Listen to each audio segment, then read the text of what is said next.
What is going on, everybody? Welcome to a very special edition of the Beer Chasers. I'm Preston, and as you just saw in a quick preview there, I am joined by, I don't know if he knows this or not, but a very big homebrew mentor of mine. I've been following him on the internet pretty much ever since I got into homebrewing, and he really doesn't need an intro, but I'm definitely going to give him the intro he deserves as best I can.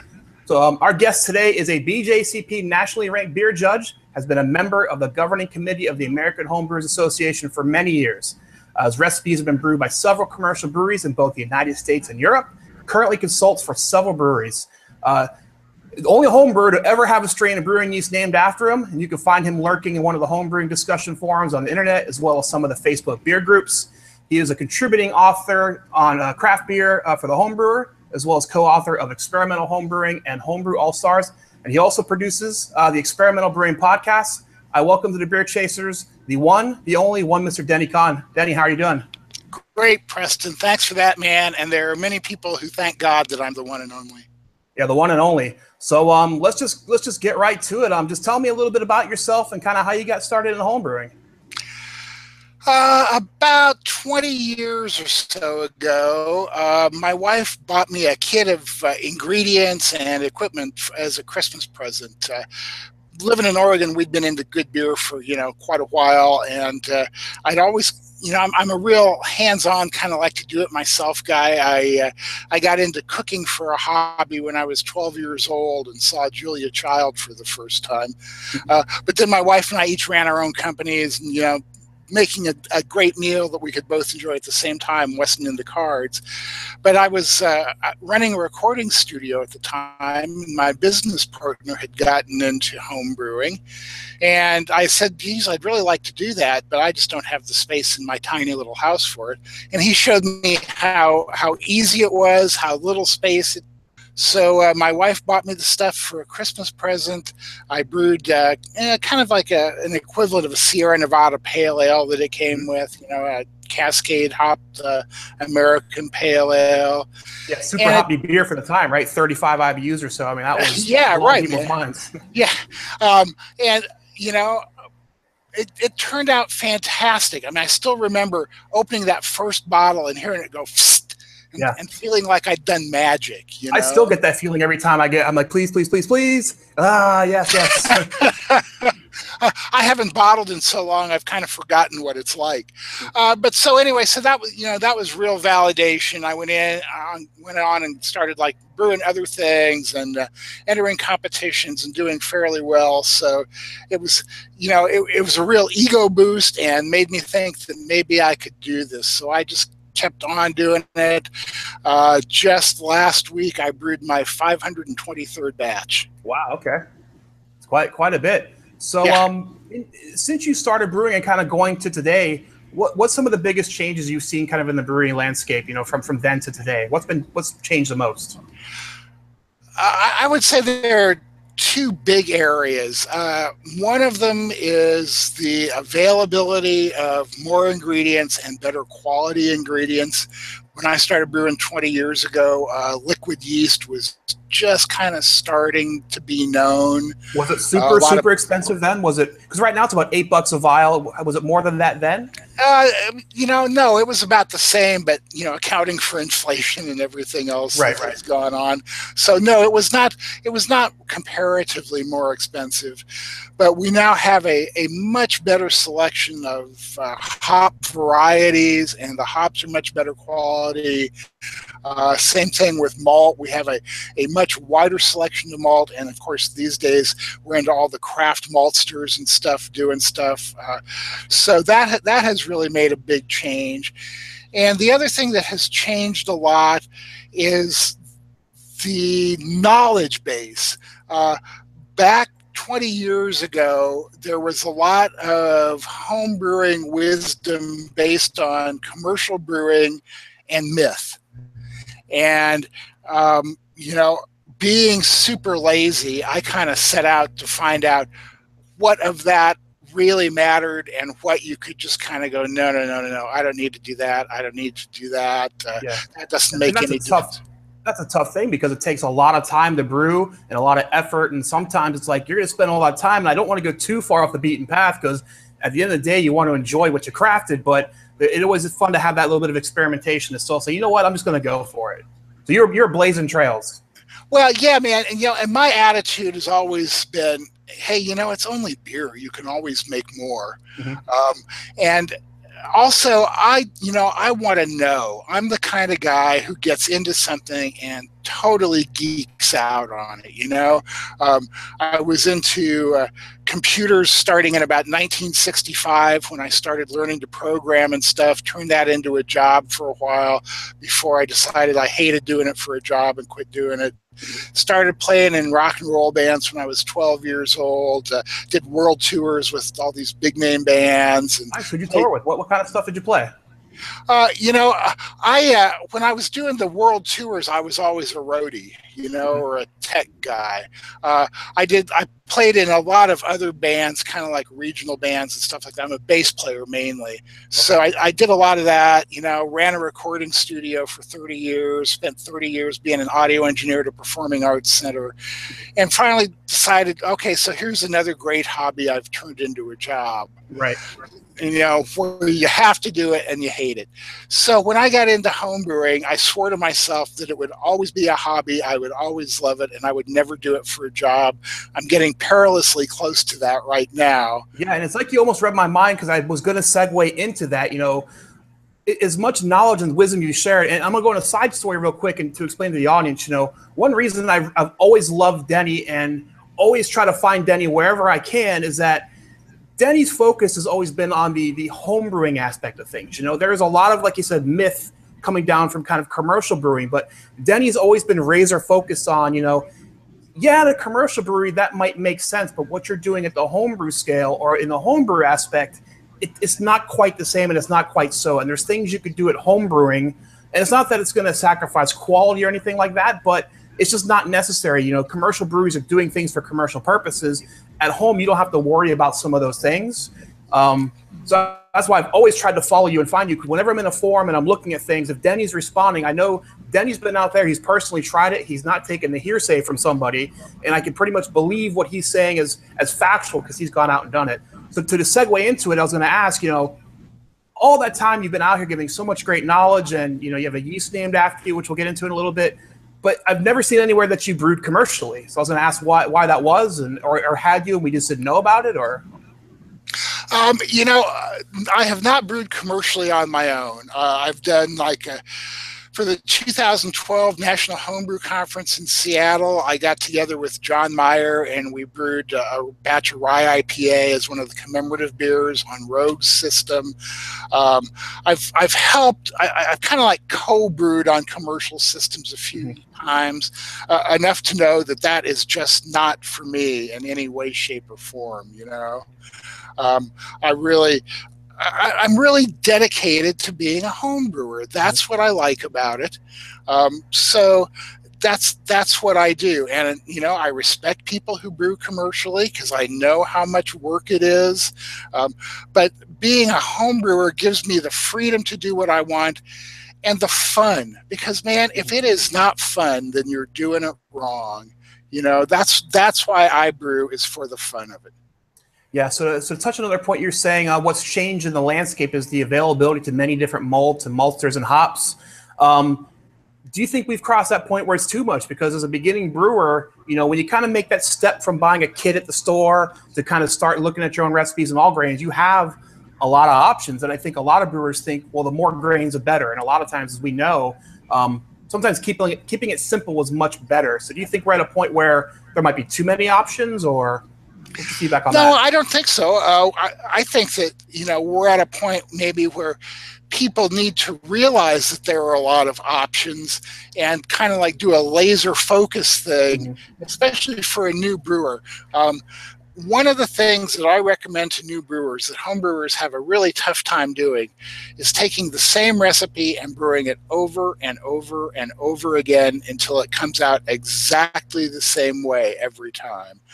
Now, I was a new brewer once also, and your tendency is to want to go out there and experiment with everything. There's all these styles of beer you've never heard of, you've never tasted. You want to brew them all and try them all and see what's happening. I don't know know how many home brewers I've had tell me, like Drew, for instance, that it's boring to brew the same thing over and over again. But I find that nothing helped my skill as a brewer than, say, taking 20 iterations of my rye IPA recipe and brewing it, the first 12 maybe changing one thing at a time each time, assessing that change. And then when I finally got it to where I wanted it, or more accurately, where my wife wanted it, because the rye IPA recipe was the beer I was making to her tastes. Yeah, the significant other who must be obeyed, as they say in the forums. You know, that's right, man. So, you know, once I got where I was going, I brewed that exact same recipe 8 more times in a row to make sure it was going to be repeatable. And to this day, and that recipe's been around, oh God, at least 15 years or so. To this day, I have not changed a thing in it, and it always goes the same way every time I brew it. And it's amazing what that will do in terms of your overall brewing skill when you go to brew something you've never done before. Yeah, and I think you made a great point of touching on that in experimental brewing. You know, you go over some of those things. You're like, look, just keep it simple, kind of work on these things, and you'll become a better brewer by kind of understanding what you're doing. And I've followed in both column A and column B. There's definitely some recipes I work on over and over and over again. You know, I've brewed a Hefeweizen probably 10 times to the point where I'm getting some medals with it. I've done a Belgian wit at the same time. But then I also do some experimental stuff. So I think it's important to find the balance, you know, because you do want to encourage some creativity, but at the same time, it is important to understand. And understanding your system, you know, understanding, you know, the small changes you make, what does it do? Making sure you have the right boil-off rates and some of those things so that what you're doing is repeatable. I think a lot of home brewers overlook how important the system can be sometimes. Because, you know, it's easy to go pick up a $200 kit and boil on your stove. But, you know, when you get to that point where you're creating your own things, you really need good measurements and good tools to understand and make things that are repeatable. Yeah, absolutely so, man. All right. Let me shift gears then. So in the intro we mentioned, you know, you're one of the only home brewers who's had a yeast strain named after them. So for those who don't know, there's a yeast strain out there called Denny's Favorite 50. It's Y Yeast 1450. I don't believe there's a White Labs equivalent, so it's a Y Yeast exclusive. Nope. And I'll read the descriptor from the website. You know, this terrific all-around yeast can be used for almost any beer style and is a mainstay of one of our local homebrewers, Mr. Denny Conn. It is unique in that it produces a big mouthfeel and accentuates the malt, caramel, or fruit character of a beer without being sweet or under-attenuated. So that's a pretty big billing, you know, that you've got a yeast strain named after you. I imagine you've done some yeast harvesting and yeast banking probably in the earlier days when some of these yeasts weren't as available. So if you're going to get it once, you might as well capture it. So if you can, just walk us through that story of kind of how you came across the strain and kind of how did it get named after you? Yeah, it's an interesting story, man. Back after I'd been brewing for a few years, it was probably around 2000, 2001, a lot of people were talking about yeast ranching, and I thought, great, I'd like to give that a try. I had a chemistry background from college, so I wanted to kind of get into it.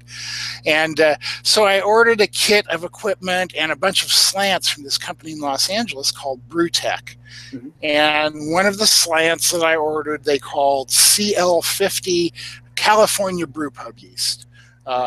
So I got that, I cultured it up from the slant, and at the same time I had been working on my rye IPA recipe. And I'd been using Y Yeast 1056 and 1272, the 2 American ale yeasts. And I'm a pretty committed Y Yeast user, always have been, because they're here in Oregon where I live, just a few hours from me.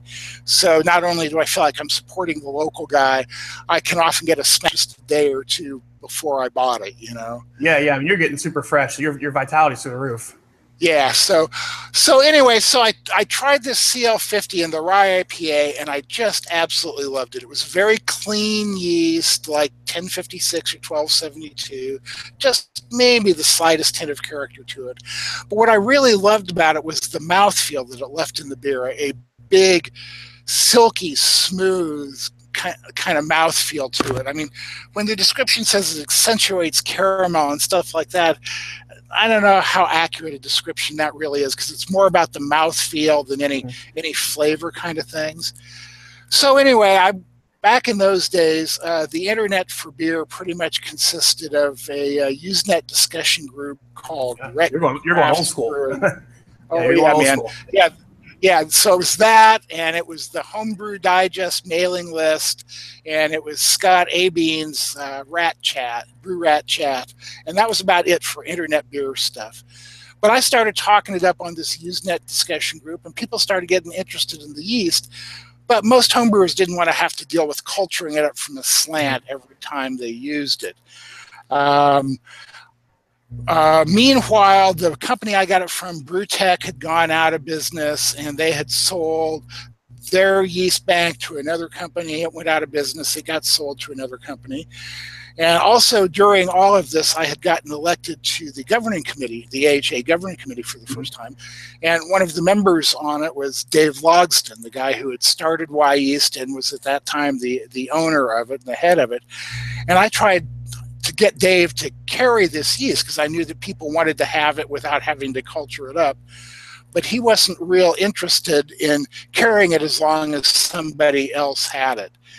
Well, this yeast kept getting passed around for me, and just before the last company that had it went out of business, I had ordered a couple slants, and when they went out of business, contacted Dave, and he said, "Sure, okay, if nobody has it now, we'll do it." So he ended up with a slant that came right out of my refrigerator. No kidding. Yeah. So to this day, when you buy Y yeast 1450, it traces back to this yeast that came out of my refrigerator that I had gotten from these other guys. Wow, it's so crazy to me too that you can continue to use it like that. It's admittedly an area I don't quite understand. Like I understand generations of yeast, like you can kind of repitch and reuse, and at some point some yeast you can't. But then how do we get new versions of the yeast that are still as healthy and not demented and stuff like that? So, well, the yeast companies played it out, and they look for pure colonies, and then just kind of reculture from those. So that's what Y yeast is doing. But as to the name, I tried to get them to name it Notai Pub Ale Yeast because I live near this little tiny town called Notai. But next thing I knew, they were calling it Denny's Favorite 50. They brought it out as a seasonal yeast, and it was so popular that they decided that they would just make it full time, and it still is there in their yeast bank.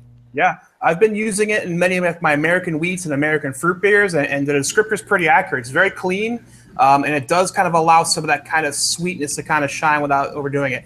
And I have used it in my clone attempt of Denny's Vanilla Imperial Porter, which I'm happy to admit did win a gold medal for me, so I appreciate that recipe. Congratulations, man.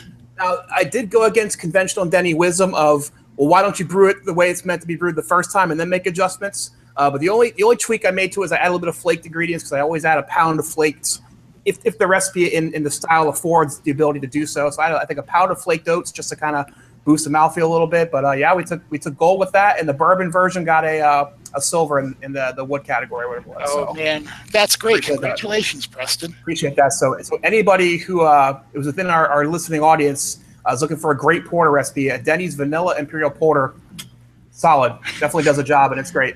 It's a great base beer for other things too. If you don't want to add bourbon, you can just drink it straight. It's a great base for a coffee porter, stuff like that. So yeah, I'm thinking of using that base. I might lower the alcohol a little bit. I'm going to be doing like a Christmas spiced porter of some sorts. This year maybe using Santa's White Christmas from Barney's. It's a fantastic coffee beer. My wife loves, and as a significant other who must be obeyed, she's commanded that we brew a Santa's White Christmas Porter this year. So I'll most likely be tapping on the Vanilla Imperial Porter recipe. Maybe a couple of tweaks here or there to fit the beer a little bit, but it'll definitely be Denny's in spirit for sure. Cool, man. All right, so I want to move on to some homebrewing topics. So I've reached out to the audience and I've gathered some questions and some topics that they'd like to go over. And again, the cool thing about having you on, Denny, is that I know you're going to approach this from the homebrew stance. None of us are commercial brewers, and yeah, there might be some witchery and some boogeyman out there about certain things at the commercial level, but homebrewers don't always have to worry about some of those things. So I'd always love to get your take on some of these from the homebrewing aspect. The first one I'd like to dive into is decoction mashing. So For those who aren't quite as familiar, decoction mashing is when you take a portion of your mash, bring it to the boil kettle, and heat it up with the intent to caramelize it. In olden days, that the malts weren't as well modified. You had to do this to actually help with your extraction of the sugars. Today's malts are so well grown, you're not really doing it for that purpose. And I think everybody pretty much understands that. I don't think anybody out there is trying to work with under-modified malts and going super classic German. I mean, maybe for fun's sake and some experimentation. But I think most homebrewers... It's tough to even find them, man. Yeah, exactly. I don't think homebrewers are going to that extent. So I think a lot of times homebrewers are using it for kind of that caramelization and the melanoidin effect. So I know this is highly contended in the homebrewing forums, and I can't remember exactly your stance on it, Denny, but what are your thoughts on decoction mashing in this day and age in regards to caramelization, melanoidins? Is it really worth the time? Are there certain beer styles that play better to it if you think it's worth it? So what do you think? I got into this, God, I hadn't even been brewing for all that long, maybe my second or third year brewing.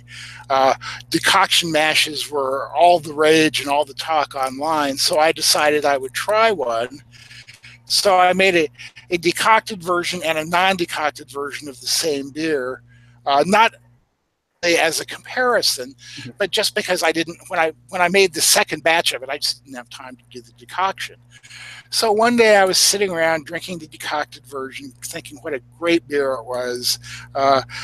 Glass was empty, went to get another beer, poured it, sat down, started drinking it, and then realized that I had grabbed the wrong tap and poured the non-decocted version and started thinking, this is pretty much identical to the decocted version. So I started what I called the Great Decoction Experiment. This is my first experiment. Enlisted 5 different brewers from all around the world, and they ended up brewing about 8 different beers, exactly the same recipe. One just like single infusion, or maybe a multi-step infusion, and the other one decocted with any kind of decoction schedule that you wanted. Then I had each one of these people hold a blind triangle tasting in their own location and compared the results, and I presented the results at the 2008 National Homebrew Conference. And basically about 2/3 of the people couldn't really tell the difference between the decocted and non-decocted beers. The final question I asked people was, which beer do you prefer? Because no matter what kind of juju happens when you do it, it all comes down to which one do you like better. That's why we brew and drink beer, because we like it, right? So by a very slim margin, more people, by about 2 people, more people preferred the decocted beer to the infused beer. But if you add the infused beer and the people who had no preference, there were way more of them than the people who preferred the decocted beer. Right. So what that ended up saying to me is that there's a good chance that decoction may not make enough of a difference to be worth the time and effort to do it. And that's still where I stand. I do a decoction mash maybe once a year still, just to see if I've missed anything.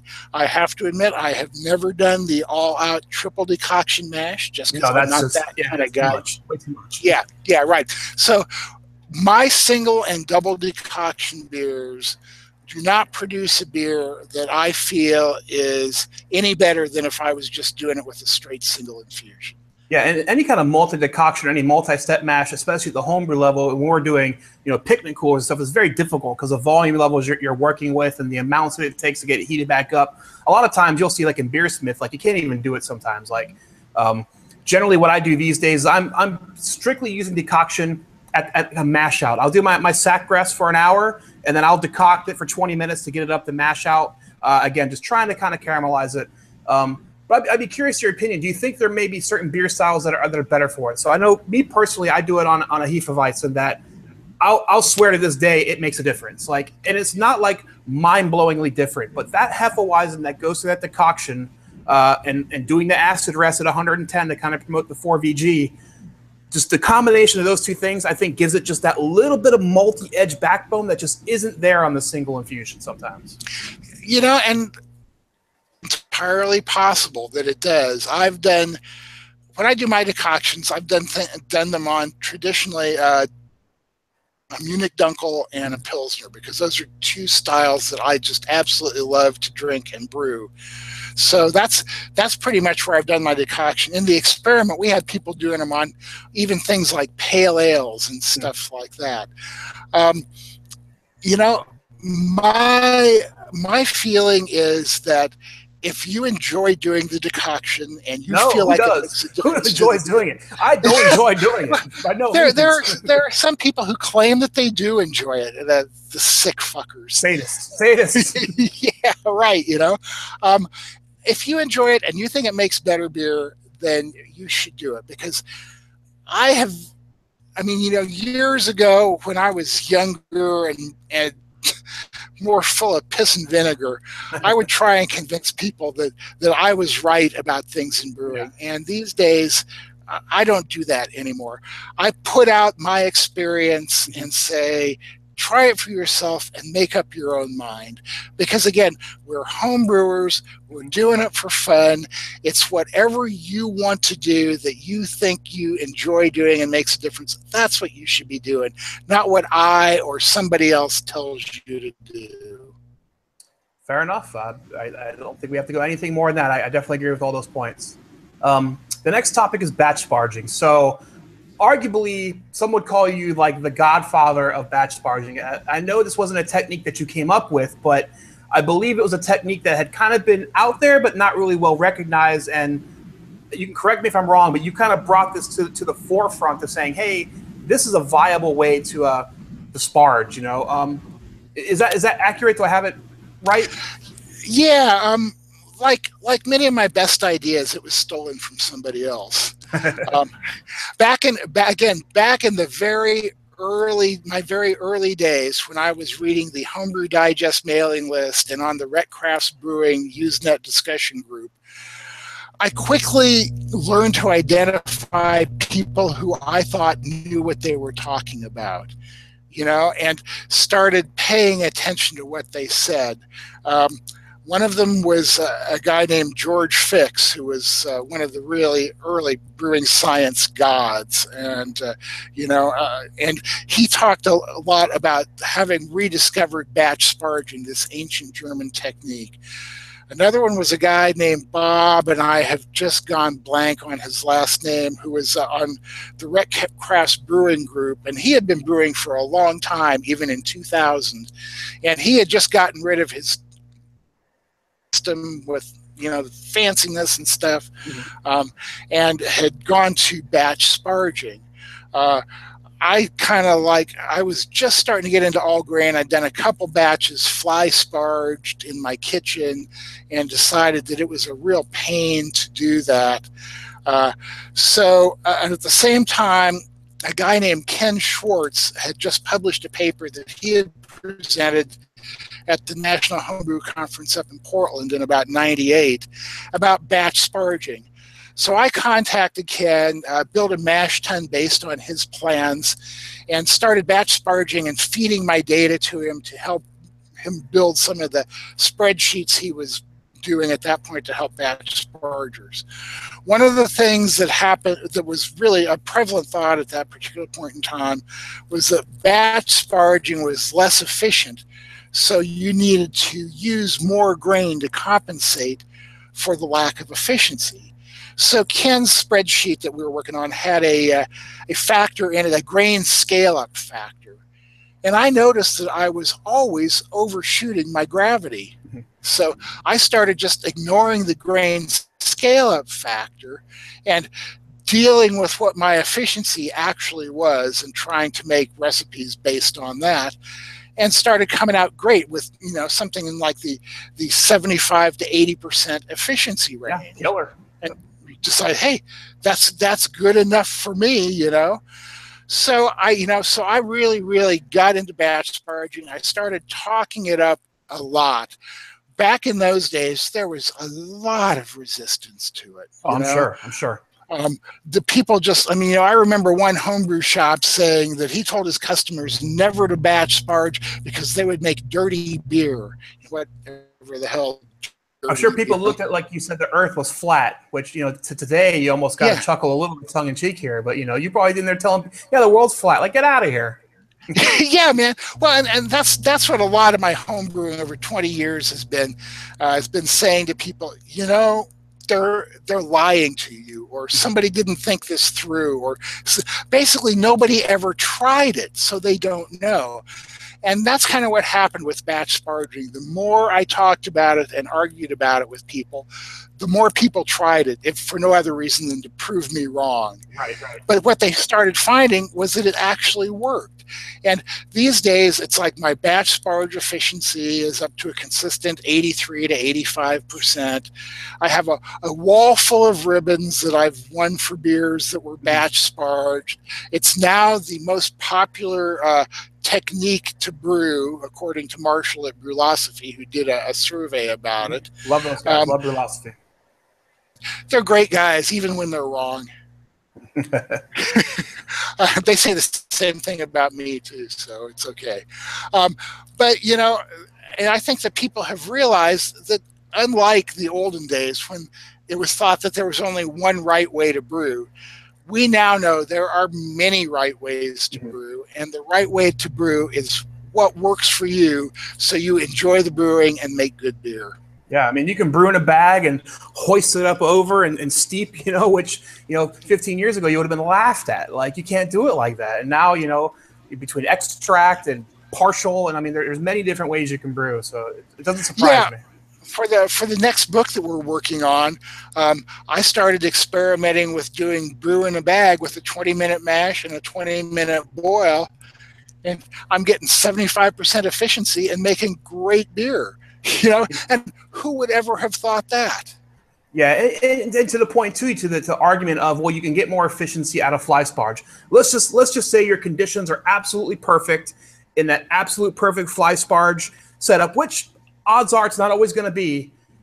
You can inkle out a couple more percentage points, and when you're a big commercial brewery over the course of every brew day throughout the entirety of a year, yeah, you could save $1,200 from that, you know, extra little bit of efficiency. But at the homebrew level, for the time, the effort, yeah, it's fractional amounts of extra grain, quarter pound, half pound in some cases, you know, once you get your system dialed in. And I'm certainly not getting 85%, but I mean, I'm definitely in the 75%, 80% range on most brews. I find that the higher my ABV goes, my efficiency shrinks a little bit, but I couldn't tell you that's a fly versus batch if that's even an issue there, but that has more to do with the fact that you can't get all the sugar out of the grain. If you were to sparge more and boil longer, your efficiency would go up. But I mean, it's like, does it go up enough to make it worthwhile? Oftentimes, no. You know, when you say sparge more, would you say add more sparge, like split the additions into two sparges, or actually sparge with more volume, or? Yeah, sparge with more volume.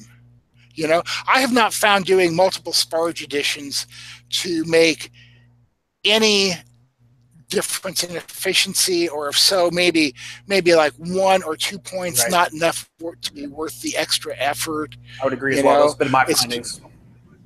Yeah, you know, it's just like, put your sparge water in, get on with it. Some people are into the thing of, like, after they stir in the sparge water, they wait 10 or 15 minutes. And I have to apologize for that, because when I wrote one of my early articles about batch sparging for Brew Your Own, which is where a lot of people heard about it and got into it, back then I said, yeah, you should wait for 10 or 15 minutes.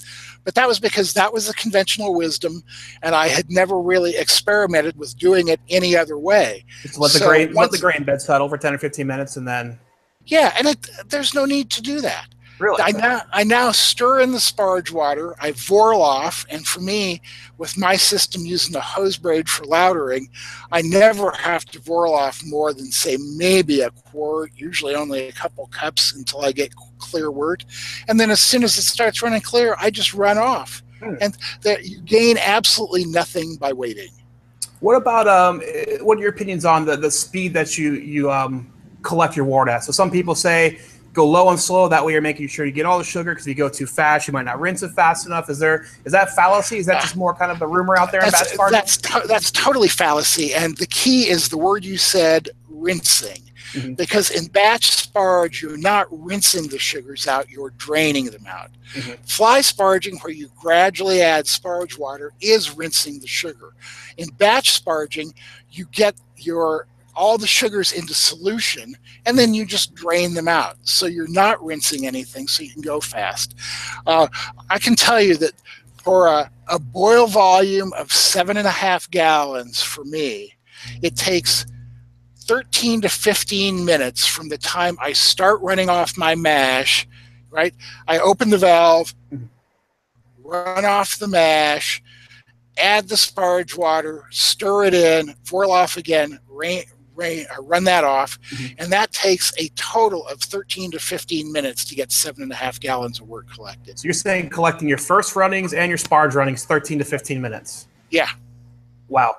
I'm scared to try it because, again, it's one of those things you put so much time and effort into it that I would hate it. But I'm listening, man. If Denny's telling me that's the case, I'm going to have to go out there and just – I won't say blind faith because I trust you, man. I trust you. You haven't let me down yet. No, man. It is a leap of blind faith. That's how I have learned many of the things that I've done. I remember the first time I made a yeast starter. I was dripping sweat because I was so nervous about, is this going to work? Am I going to infect something? You know, and eventually you get to the point where you go, I'm never going to know unless I try, and I can always make more beer. You know, I'm in my 523 batches of home brewing, I have only had 2 batches that I had to dump were bad. Now I've made beer that I didn't like, you know, and ended up dumping that. I mean, like, you know, for many years I would make a batch of wit beer every summer thinking, this is going to be a great beer to have around in the summer. 6 months later, I'd still have 3/4 of the keg because I really didn't like the style that much, right? So I dumped that. But I have only had 2 batches of beer out of 523 where I screwed something up to the point where I just had to dump them. Yeah. Knock on wood, same with me. I tried adding figs one time to a Belgian thinking it would give it some sweetness, and I don't know if I just didn't heat them up enough, and that added some funk. And I think I had something in my plastic one time where just one beer didn't taste right.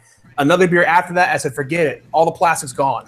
It was worth it to me to just ditch it, burn it. I don't care. I don't even care to try to find the one piece. Just get rid of all of it. So yeah, man, I love figs in a Belgian dark strong. And what I do is, like, I'll take a wok and put it on my brewing burner so I can get this wok like red freaking hot, you know?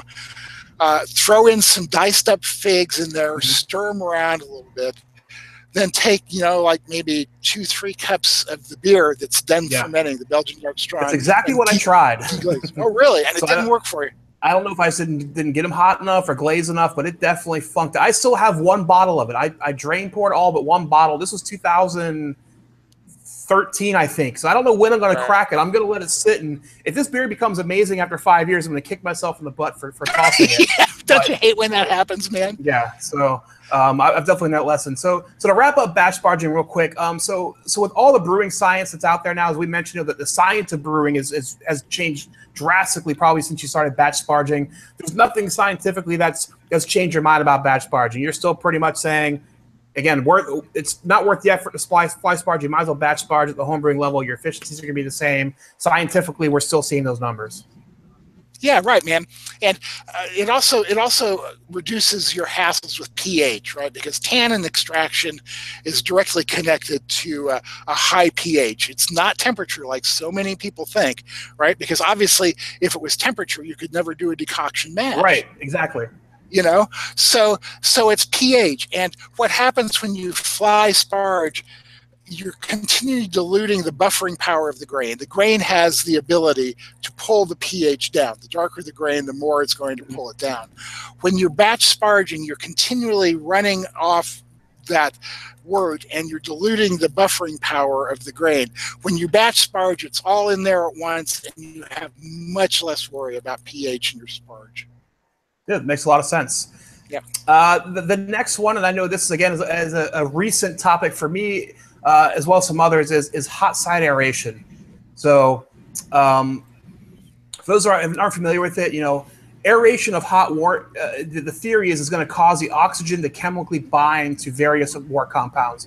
Over time, these compounds will break down, freeing the atomic oxygen back into the beer, where it can oxidize the alcohols and hop compounds, producing off flavors and the aromas, staling like wet cardboard and sherry-like flavors. So in your experience, again, speaking from the home brewing level, should we be worried about hot side aeration? If so, when, how, where, and why? Yes, you should, but you shouldn't get totally freaked out about it. I don't believe it's as big a deal as it was made out to be 20 years ago, but I also believe that it's possible. I'm pretty sure I've seen it happen in a friend's batch of beer when I was helping him brew.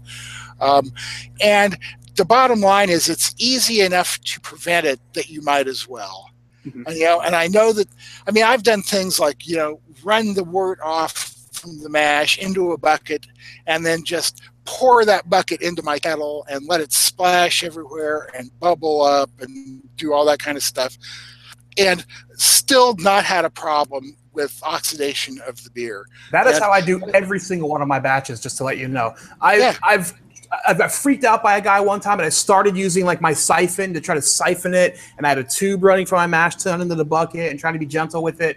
But I started winning gold medals for beers, and I was like, with the method of just pouring and being, not purposefully, but, again, my limited equipment, I don't have a way to measure how much wort is going into my kettle from the mash. So I would rather go to a bucket where I can measure it and then pour that into the kettle so I know exactly my volumes and stuff. So.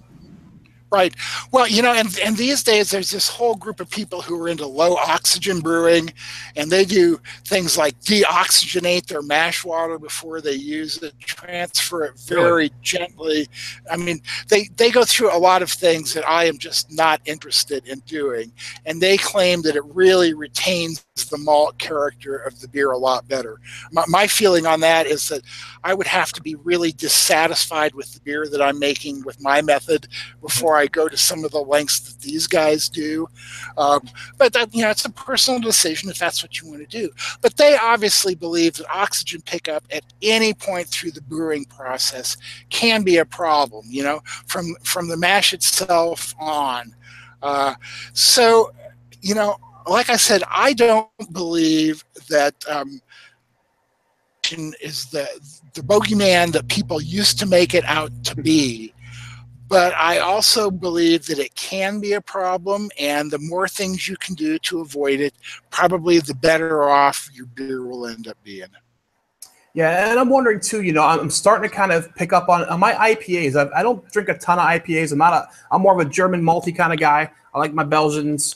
I love my Hefeweizen and stuff that's a little more sweet. But, as I want to learn how to brew and get better at brewing, I have been brewing some IPAs. And I've noticed my IPAs don't have an oxygenation flavor, and I swear it's only my IPAs have this kind of off flavor that's somewhere between oxygenation and diacetyl. I've definitely have, diacetyl in a batch or two. I can pick that one out, buttered popcorn all day long. But it's not quite oxidized, but it's not quite diacetyl. And I'm starting to wondering if the hot side aeration in regards to the hops, because I know hops are a little more susceptible to oxygen and breaking down from my reading and just learning how to get better with hops.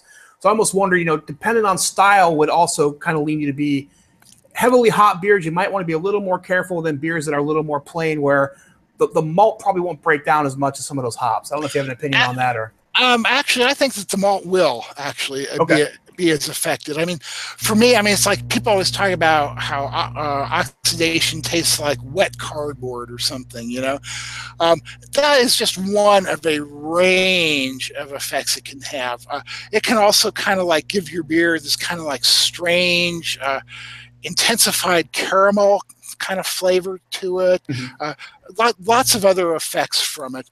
So, and let's face it, there are lots of places you can pick up oxygen other than on the hot side too. Yeah. On the next podcast coming up, we're going to be publishing the results of an experiment that we did. Next one coming up, actually, it was the one that just came out yesterday. Geez, that's what happens when you're retired, man. You can't keep track of days. Or you're like me. I've got 15 in the hopper that I just haven't had a chance to get to edit to. And I'm like, man, I filmed that one a year ago. My beard was way shorter. And... Yeah, Yeah, right. So anyway, so we did an experiment about the best way to keg beer to prevent oxygen pickup in the keg, and the results were pretty dramatic, you know. And we asked people to brew like highly hopped beers for this experiment because hops are very susceptible to the effects of oxygenation, and you know, so there are a lot of places you can pick up oxygen through the brewing process. We all know that oxygen is the enemy of beer. Do what you can to avoid it, but again, balance that.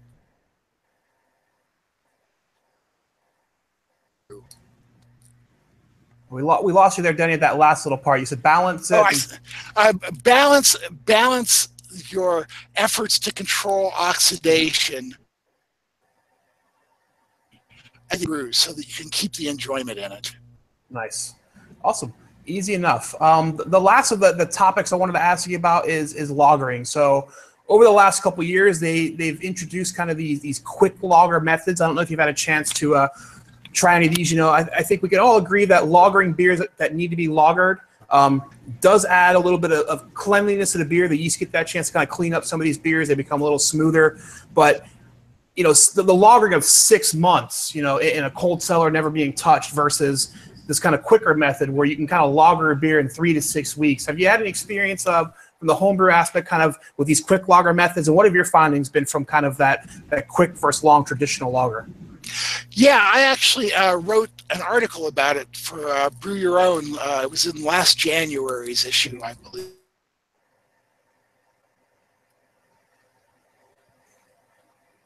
And I have, it's mainly about fast fermentation. So basically what I do. Denny, we're losing you just a little bit again. We're kind of getting some hiccup there. So if we can, I can tell the internet connection is getting funky here, man. I start my lagers at about 50 degrees, and I leave them there until I get about half of my expected attenuation. Then I start bumping up the temperature by, you know, maybe like 5 degrees a day until I get. At that point, fermentation is pretty much done, and I will crash the beer down to 32, 33 degrees and leave it there for maybe 3 to 5 days. When you crash, are you going quick or are you gradual? No, quick. Just let it go. Yeah, because the idea behind crashing it gradually was that you were doing it when the yeast was still active, right? Lowering, I shouldn't say crashing gradually, lowering the temperature gradually. You wanted to keep the yeast active to keep working on it. So as long as you know that fermentation is finished, there's no reason that the yeast needs to be active, and you can crash it down there. This is pretty much the same thing that I do with my ales. Ales, I start at 63, do 4 or 5 days, crank it up to 70, 72, give it 3 or 4 days there until I hit the final gravity I'm going for, crash it down to 33, 3 days to 33, and an ale is ready to go. Lagers, I may go a little bit longer, but still, you can have a really, really good lager ready to drink and be indistinguishable from anything else in 3 weeks or less. Wow. And would you say that's the same is true whether you're doing something like a Munich Helles at 4% versus a Doppelbock at like 10%? I know traditionally, you know, the German logic was for every certain degrees of Plato, you should lager it X amount of days. So you're saying that logic's still kind of old school and... yeah, I just have not found that to be necessary, you know? You know, like I was saying, this whole idea of slowly reducing the temperature was all about the now kind of disproven theory about the yeast cleaning up after fermentation. And one of the things, if you go and dig up that Brew Your Own article from last January, one of the things in it is I quote John Palmer talking about this myth of the yeast cleaning up the beer after fermentation is done. That's one reason people will say leave the beer on the yeast for a really long time. And that's not the way it works. The yeast cleans up while it actually has food to work with. It's not doing anything once the fermentation is done. So that's why, I get my beers fermented out, and then I just crash them down because there's no reason not to. On that, that's another thing I asked you about real quick. I think it's autolysis or autolysis or whatever. Autolysis. Yeah. It's better than I would have. So in your opinion, I know homebrew myth, you got to get it off the yeast after 4 weeks. You're going to have funky off flavors. Is that a myth? What are your opinions on that? My experience is, yes, that's a myth. I once had a friend who, due to laziness, left a mild that he'd brewed, a very low alcohol beer, on the yeast for 5 months. I wouldn't recommend that, but the beer was fine. I've gone to 5 or 6 weeks in a bucket, a plastic bucket, and there's no sign of either autolysis or oxidation at that point. Yeah, I've never found that to be true either, just from my experience. Yeah, I know, man. And that is one that comes from the fact that commercial breweries use these tall, narrow conical fermenters, right? Many of the home brewing myths come from the commercial brewing world and things that aren't really applicable to the way we brew, right? We use short, squat fermenters, carboys, buckets, stuff like that. Commercial brewers use tall conical fermenters.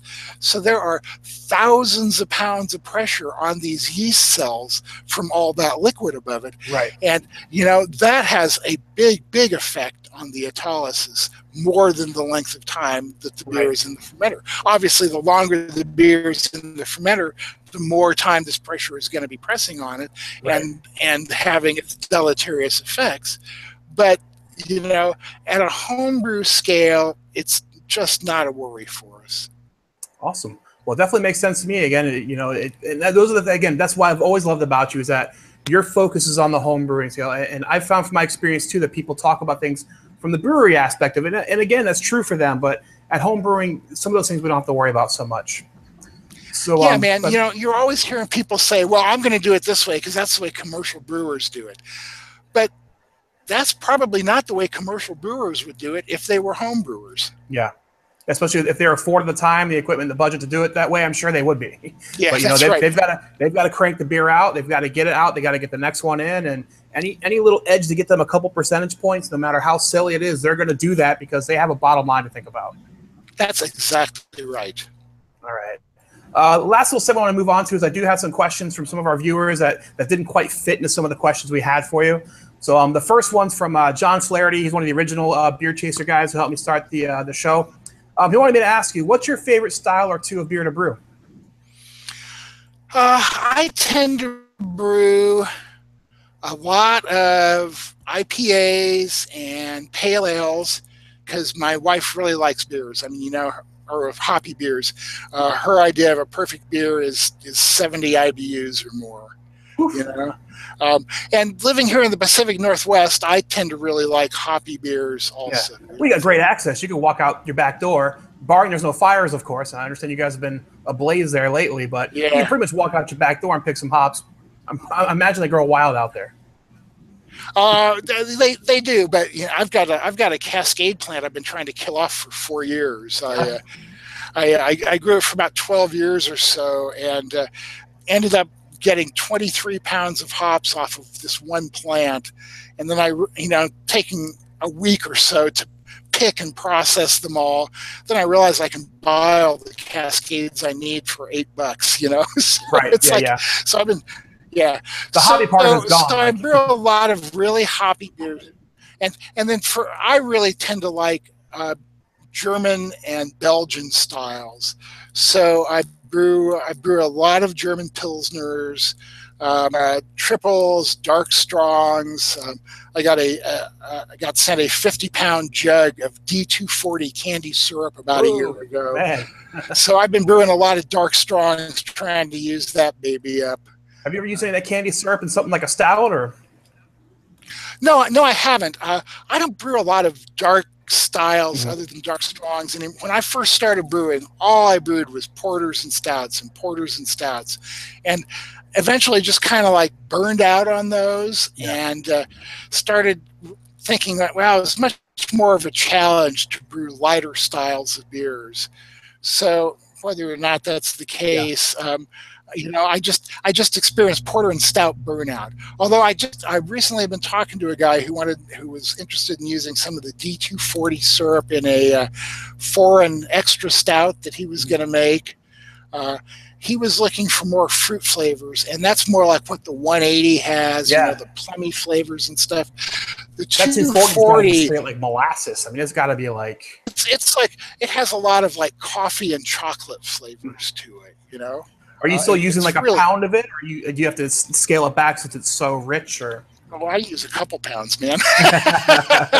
I really like that intense flavor that it gives, and like I said, when you've got a 50-pound jug to use up, you go for it. I gave a lot of that away to guys in the club. I'm very popular with the club because I'm always getting sent samples of stuff. Yeah, definitely. I have so much stuff, I can't use it all. I'm so busy, I don't get a chance to brew as much as I'd like to. So everybody in my club benefits from this. Well, that's the great thing about home brewers in general. I think we are giving lots. We do like to share. So whenever you come across a stash like that, it's, what am I going to do with 20 pounds of hops? Like, they're going to go bad. So, hey, does anybody want these? Or you want to go collab? You want to do something with these? So I just got a 50-pound bag of this experimental malt from Gold Rush Malting over in Baker City, Oregon. And it's like, I'm not going to have a chance to brew for a month. So I started giving it to other people and brewing and said, okay, so the deal is you have to bring me back some of the beer so that I know what the malt tastes like. I finally just got around to brewing with that. But, same thing, Mecca Grade Estate Malt is one of our podcast sponsors, make amazing malt. They sent Drew and I each a pallet, with like all the different malts they make. The truck's like backing up your drive. Like, what is this? So it's like, so it's like now I've got to, I need to find more time to brew. When I was working, I would brew regularly every 2 weeks, no matter what, at the very minimum, every 2 weeks. Now that I'm all about home brewing, I'm so busy writing books and traveling and stuff like that I have less time to brew than I did when I had a real job. You speak of travel, we're going to see you here in Florida. Maybe that's Tarpon Springs area. You and I can go hit up Bob Sylvester at St. Somewhere. Oh, God, I would love to. Drew was just down there not too long ago. He is a Florida native. Yeah. So he's down there every once in a while. I'd love to get down there. And it's, just kind of depends on situations. If somebody has an event there that they want to bring me to, that's great. I just got back from Chile about a month ago, heading over to New Zealand in March. Nice. And then a year from October, Drew and I are going to Australia for their conference. There you go. Well, I'll sure be coming back with a bit of hops as long as you can pass customs. Yeah, right, man. We'll see how they feel about that. Yeah. So John also wanted me to ask you, what's your favorite brewery? So I guess commercial brewery. Boy, there are so many. It's hard to pick a favorite. It is. But we have a brewery here that opened about a year ago called Ale Song. And within 6 months of opening, they won a GABF gold medal. Shoot, man. You can't beat that. They are pretty much, they don't have their own brew system. They go and brew other places, on people's brewing systems. And then they're all into barrel aging and blending the beers. The official name is Ale Song Brewing and Blending, because they're into that, and they are just killing it out the gate. Beers. As a matter of fact, the day after tomorrow, I'm on my way out to their tasting room because I just can't stand it. Being away any longer. They have a beautiful. They built a destination tasting room about 30 miles out of Eugene, out in the country. We have a lot of wineries around here, so they built their tasting room to be a destination out in wine country, like all the wineries are. And their beers are stunning. and this is not to say that I don't like anybody else's beers, but right now, these days, Ale Song are my absolute favorite because they're creative without being excessive. You know, so many times these days you feel that people are brewing beers with the attitude of, I'm doing it because I can, not because there's any real thought behind it or anything, or if there is a thought, it's not the kind of thought process that I would go through. The Ale Song guys are exceptionally creative, and they know what they're doing with flavors. Yeah, you touched on a point we talk about in the show quite a bit of that 3 out of 5 brewery. You know, 10 years ago, having a local microbrewery in the neighborhood and being able to make your 3 out of 5 beers where, you know, that style, it's not blowing me away and it's not bad, but you're hitting style. Well, now that you got 10 local breweries, you know, that 3 out of 5 isn't good enough anymore. And a lot of people who are making some pretty good homebrew are seeing kind of, I think, the dollar signs and that they can make some money with this. And they're going out and putting those 3 out of 5s out there. And it's really flooding the market, I think. And I won't say bad beer, but the consumer is having a harder time finding some of the better beers because I think we're getting flooded with some of these kind of, not terrible, but just kind of average beers. Average, and I will say it, Preston, there's some terrible beers out there. Yeah, I've had some terrible ones, but we try to be subjective. We try to find some positivity there, but yeah, well, I'm old and opinionated, and I'm always right, so I can say what I want to. Sure. But I see way too often homebrewers opening breweries without understanding what's going into it, and especially without understanding that they're starting a business. Yeah. And after having run my own business for 30 years, I realize that is the number one thing you have to understand. When you go out there and start a brewery, homebrewers have this vision of like, oh, it's going to be wonderful. I'm going to make these amazing beers. Anything I want. I'm going to be sitting at the bar with all my customers drinking beer, and they're going to be telling me how great it's going to be. And it's like, wrong, dude. You're going to be brewing a blonde ale because that's what the customers want to buy, and that's how you stay in business. And you're not going to be sitting at the bar with them. You're going to be in the back cleaning kegs and raking out the Spanish ton and stuff like that. Yeah, absolutely. It's not this romantic, glorious thing that so many people think it is. Right. John also wanted to ask you your thoughts on water additions and common mistakes that people have. So I know, again, as the science has improved and the access to information and breaking that barrier of like creating a water profile, when you don't know about it, it sounds like witchcraft. And when you really just sit down and understand what it is, and you have a really good tool like Beersmith that can pretty much give it out to you in layman's terms, what are some of the common mistakes you see most homebrewers making kind of when they approach like a water profile or salt additions and stuff like that? I see 2 mistakes, and they're kind of opposite ends of the spectrum. Number one, they don't do anything. And depending on the water you're using, you can get away with that. I brewed for probably 14 years without doing anything more than dumping a teaspoon of gypsum in the kettle or like IPAs and stuff, and won a lot of ribbons doing that. I'm lucky because I have a well that has really exceptional water. Just by happenstance.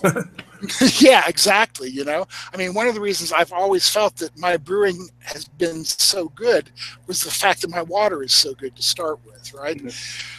But what I did find was that was limiting me. I could make things in the mid-color range, just fantastic. But when I would make a Pilsner or a triple or something like a stout or a porter, they were good, but there was something that wasn't just quite there. So once I started adjusting my water for the styles of beer that I wanted to brew, then it turned out much better. So the other mistake that I see people doing is over-adjusting, going crazy, adding too much, not understanding what they're starting from, because obviously if you're going to be treating your water, you have to know what you're starting with, or thinking that more is better, right? The whole thing about calcium, right? I use the spreadsheet called Brewing Water for doing all my water work, and Martin Brungard is my water god as far as I'm concerned. And I was always into this headspace where more calcium is better. It's good for yeast health, stuff like that. Well, Martin turned me on to the fact that really what calcium is all about is yeast flocculation. And if you overdo your calcium, you can start getting yeast flocculating too early in the brewing process. So for lagers, which you're going to be storing cold and which is going to do a lot to drop the yeast out anyway, 25 parts per million of calcium is plenty. For ales, 50 parts per million is plenty. Now, if you want to go up to 100 or something like that, that's not really going to screw you up. But you want to try and... So for me, what that meant, number one, is that when I'm making a hoppy beer, I say hoppy, I mean bitter, or what I really mean is dry, I guess, because what you want to do is increase your sulfates, and sulfate increases the perception of dryness in the beer. Crisp, right? It's a little crisp. Yeah, exactly. So I'm trying to get all my sulfate from gypsum, which is calcium sulfite, and oftentimes can get the calcium level higher than I want it to be by the time I get the sulfate to where I want it.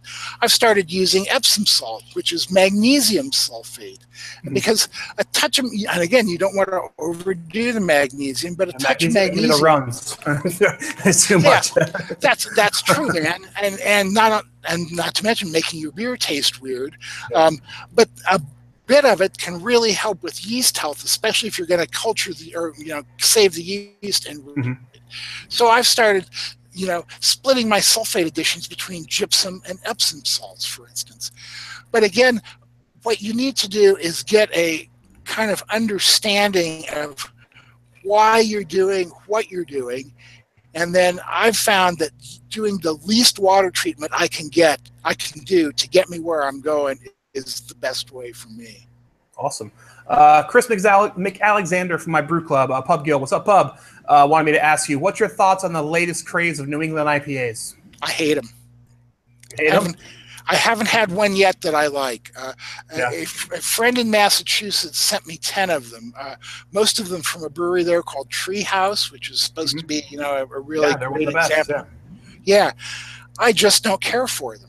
I don't feel like the haziness adds anything to them.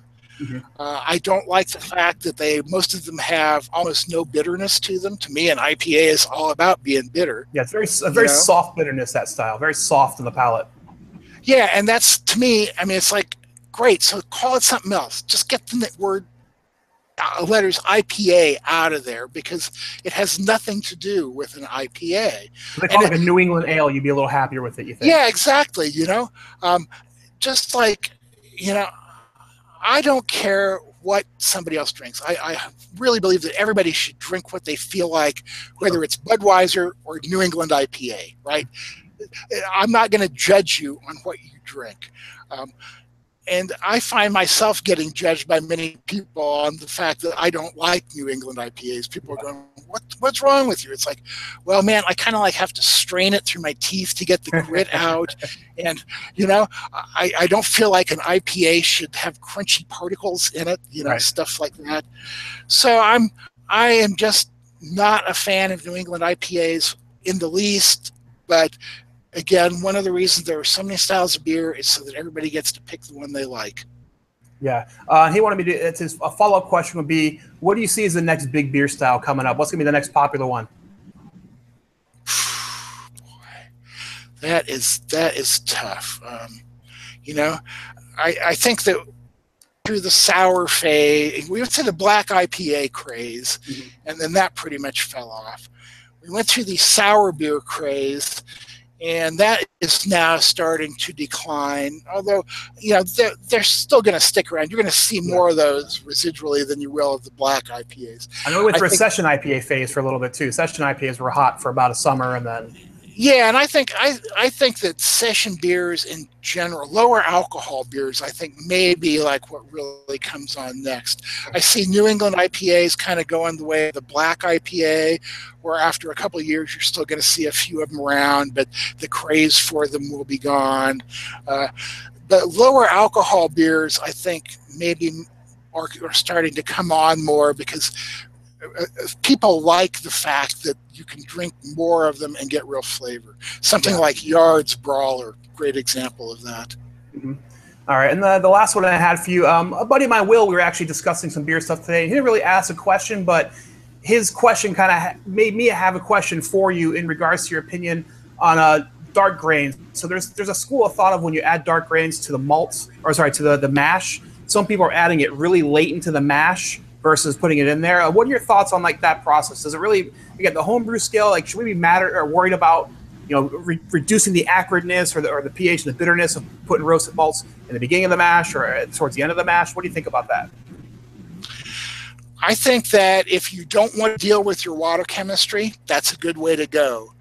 I prefer to just at the beginning of the mash and deal with them by adjusting my water to compensate for them. Partially that comes down to my dead-ass laziness. I don't want to have to try to remember to add something later. I don't want to go through the rigmarole of adding something later. Same reason, like when I'm using sugar in the kettle, I just add it at the beginning of the boil because it just doesn't make a damn bit of difference. And that way I don't have to worry about remembering it later.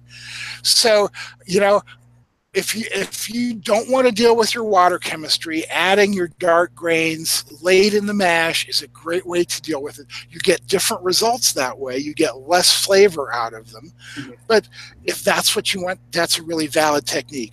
I would rather include them from the beginning and just deal with it through water chemistry. Your answer is almost word for word exactly what I told him. I said, for me, the lesser of the two evils here is to know about them and being able to calculate and make adjustments versus not really being able to use your beer tool the way it's meant to be used, and you're trying to kind of trick it into thinking it's in the mash for longer or shorter. And like, to me, the benefits didn't outweigh the cons and the risks of doing it that method. So it's good to get some validation on that. Yeah, well, man, I won't say I'm right, but I'm opinionated. Right. Well, listen, I know we've been going a little while, so I do want to let you go here, and you got some stuff probably to get to today. In closing, I know you have some projects going on. You have a couple of podcasts. You're authoring a couple of books. You got some books coming out. Use this time here. Tell us what you got going on. How can people reach you? Okay, you can reach me via email. If you got a question or something like that, you can reach me at denny@experimentalbrew.com. You can go to our website, experimentalbrew.com, check out what's going on there. We have a store there where you can order both of our books or an Experimental Brewing t-shirt if you want one of those.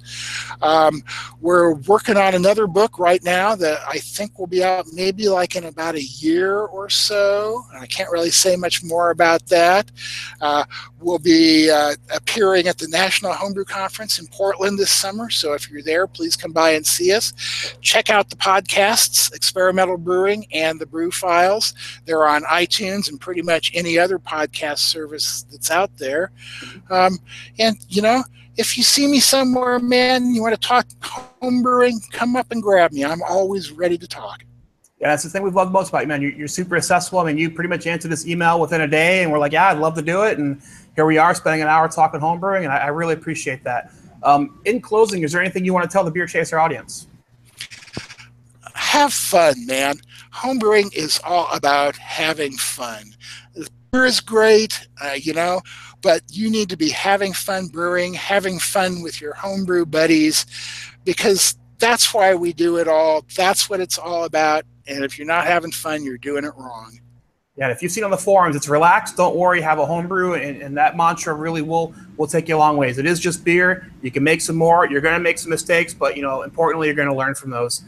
Denny, thank you so much from the bottom of my heart. I really appreciate it. Again, this has been a super honor and a privilege. I've been seeing you in the forums for years, and been a fan of some of your books, some of your work and podcasts. So to be able to actually reach out and talk to you live, almost face to face, close enough here, thanks to digital technology. Super grateful, and thank you so much for your time. I'm honored to do it, Preston. Thanks so much for asking me, and shoot me a link when this goes up, and we'll make sure we talk about it on the podcast. Absolutely will do. Appreciate that. And with that, we're going to wrap it up. I'm Preston. That was Denny. This was the Beer Case. Jesus, man, I'm tongue-tied now. This is Preston. You've been drinking. Not yet, but it's almost time. I'm Preston. That was Denny. This was the Beer Chasers. We'll see you later. All right. Bye.